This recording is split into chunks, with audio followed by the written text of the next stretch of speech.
오늘은 마약 이야기를 조금 해볼까 해요. 어, 유엔이 이제 질병 발병률이나 또 자살률 등 사회 문제가 아주 심각한 그 여부를 판단할 때 10만 명당 20명 어떤 범죄자를 이제 측정할 때 10만 명당 20명을 기준으로 잡습니다. 이를 이제 범죄 개수라고 하는데 우리나라 인구 수를 5천만으로 가정을 하게 되면 마약 사범은 1만 명 이하로 억제가 돼야 안전하다고 합니다. 근데 이제 우리나라 그 마약 사범 검거를 이제 해보니까 그 추이가 어떻게 되냐면 2014년에 9,984명, 2020년에 18,050명 이렇게 되면서 7년 만에 아주 이제 두 배로 껑충 뛰게 되었죠. 그래서 마약 청정국이라고 불렸던 대한민국이 지금은 마약 신흥 시장이라고 불릴 정도가 되었다고 해요. 특히 이제 마약 범죄의 전체 비율이 10대에서 30대 청소년과 청년층 비율이 아주 대폭 늘어난 것으로 알려져 있어서 사회에서 걱정이 이만저만이 아닙니다. 21년도 이제 8월에서 10월에 검거된 마약 사범 1956명 중 20대가 742명, 37.9%고요. 30대가 572명, 29.2%고 10대가 51명으로 2.6% 순으로 이렇게 나타났습니다.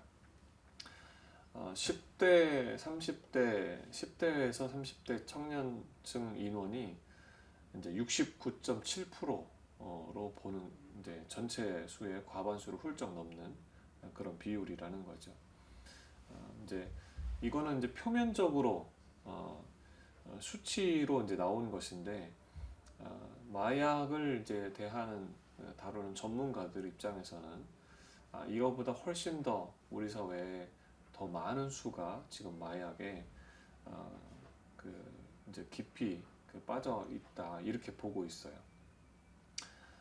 이제 적발되지 않은 그 암수 범죄 비율까지 하면 한 50만 명 정도에 이를 것이다 이렇게 이제 추정을 하고 있습니다. 임마누엘 칸트는 그가 쓴 책 이성의 한계 안에서의 종교라는 책에서 인간에게는 선의 소질도 있으면서 악의 소질도 함께 같이 있다. 악의 성향도 함께 있다. 이렇게 표현을 했어요. 실천이성 비판을 저술할 때까지만 해도 인간은 선하다는 쪽에 비중을 많이 두었는데 그런데 이 칸트의 성향이 이제 인간에 대한 입장이 조금 변화가 있었던 거죠. 이제 칸트는 인간의 그 악의 성향에 대해서 세 가지로 분류를 하는데 첫째는 인간의 허약성이에요. 악에 대해서 허약하다. 그리고 두 번째는 인간의 심성의 불순성입니다. 그리고 셋째는 인간적 심성의 사악성. 이 세 가지를 얘기를 했어요. 이 허약성은 마음은 있지만 선을 실천할 힘이 없는 허약성이라고 하는 것이고 불순성은 순수한 듯이 보이지만 그 속에 불순한 의도를 숨기고 있다 하는 뜻이고요. 그 다음에 이 사악성이라고 하는 것은 자기중심성으로 인해서 도덕적 법칙의 의무를 전도시켜버리는, 뒤집어버리는 이제 그런 사악성을 가진 존재가 인간이다. 이런 얘기를 했습니다. 그 KBS 시사 직격이란 프로그램에서 2022년 대한민국 마약 보고서가 이제 방영이 됐는데 마약을 접한 한 여성이 거기서 등장을 해요. 근데 마약을 투약한 지 1년 만에 삶이 완전 다 무너져 버린 거죠. 54kg 나가던 몸무게가 38kg까지 빠져버리고 마약에 이제 중독이 되니까 그 3살 또 5살 된 두 아이를 전혀 돌보지 못하는 완전 방치시켜 버리는 이제 그런 상태가 되어버립니다. 그러니까 그 아이를 어머니가 이제 결국 돌보게 되면서 그 엄마는 그 딸 때문에 매일 눈물 지으면서 그렇게 아이를 돌보고 가슴앓이를 하는 그런 생활을 하는 장면을 보았습니다. 근데 어머니는 딸이 빨리 마약에서 그 벗어나기를 바라고 간절한 마음으로 그렇게 병원을 찾기도 하고 여러 방면으로 일을 하는데, 그런데 이 딸은 몰래, 엄마 몰래 마약을 계속 주문해서 투입을 하고 투약을 하는 거예요. 이걸 끊어내지를 못하는 겁니다. 그런 걸 보면서 이제 인간이 얼마나 허약한가 하는 것을 보는 거죠. 근데 그 방송에서 이 마약을 주문을 하면 1시간 내에 배달이 된다 그래요. 근데 그런 것도 이제 보여주는데, 의학 처방 없이 마약을 이제 사용하는 것이 불법임에도 도덕 법칙 의무를 이제 전도시키는 이 사악한 인간들 때문에 마약의 판매가 계속 이제 늘어나고 그걸 홍보하고 이제 그렇게 하는 거죠.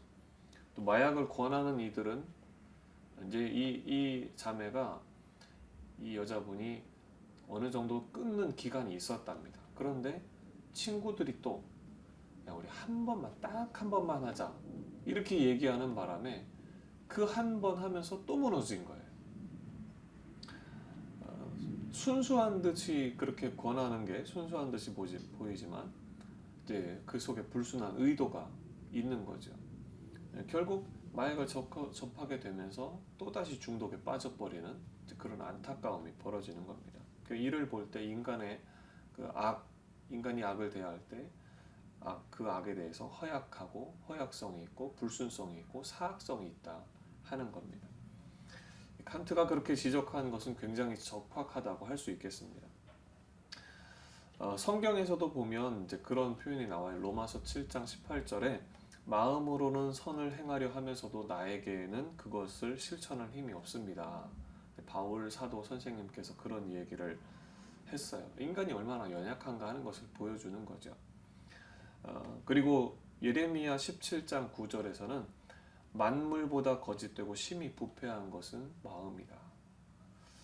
누가 능히 이를 알리요? 이런 표현이 나오는데 인간의 악이 내면에서 기인한다는 것을 설명을 하는 거죠. 겉으로 순수해 보이지만 인간이 불순성을 이제 숨기고 있다고 하는 거예요. 또 로마서 3장 10절에도 사도 바울은 이렇게 얘기합니다. 의인은 없나니 하나도 없다. 전부 다 죄에 빠져 있는 존재다. 이런 얘기를 하는 거죠. 그러니까 인간은 본성적으로 악하다. 칸트도 그렇게 이제 훗날에 보았거든요. 그 말을 이제 대변해주는 말씀이라고 하겠습니다. 결국 우리가 아무리 도덕적으로 행동하려고 노력한다 하더라도 악을 행할 수밖에 없는 절망적인 상황에 처해 있는 것이 바로 인간이다 하는 것을 성경도 얘기하고 있고 칸트도 얘기하고 있고 우리 사회를 보면 그런 것들 얼마든지 이제 볼 수 있다고 하는 것이죠. 그러면 어떻게 해야 되냐?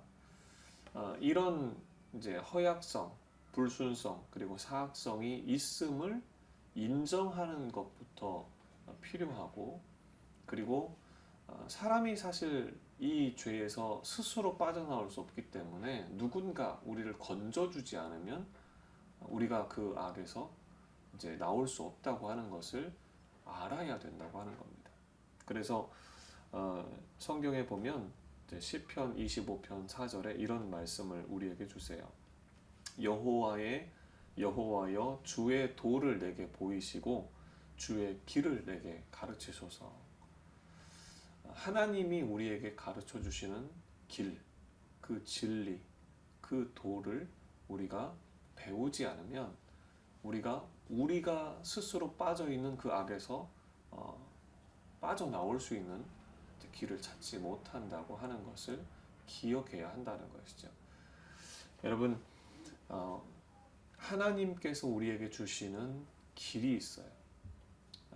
근데 우리는 그 하나님이 주시는 길이 아니라 내가 그냥 살고 싶은 대로 인간의 중심성 안에서 그렇게 살아가려고 하는 그런 삶이 결코 그 악에서 우리를 건져줄 수 없다고 하는 것을 우리가 다시 한번 생각하면서 하나님이 주시는 길이 무엇인지 좀 배우려 하고 찾아보려 하고 그리고 따라가 보려고 하는 그런 마음을 함께 갖게 되기를 간절히 바라겠습니다. 네, 기도하겠습니다. 하나님 아버지 은혜를 감사합니다.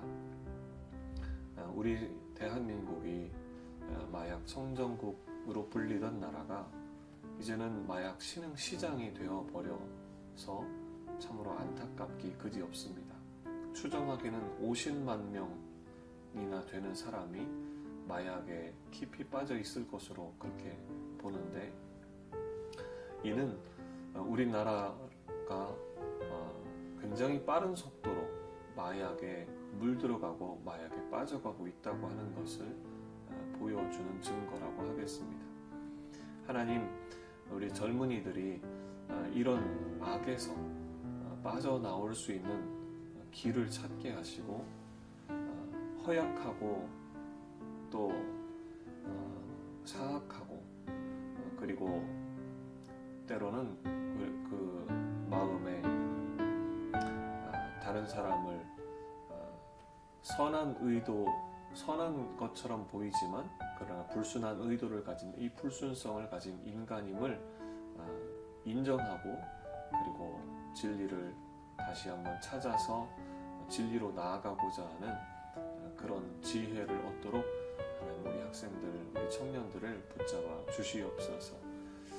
그래서 악에서 자유를 얻고 그리고 진리로 나아가 빛을 찾고 새 생명으로 나아가는 그런 삶이 되도록 축복하여 주시옵소서. 감사드리며 예수님의 이름으로 기도하옵나이다.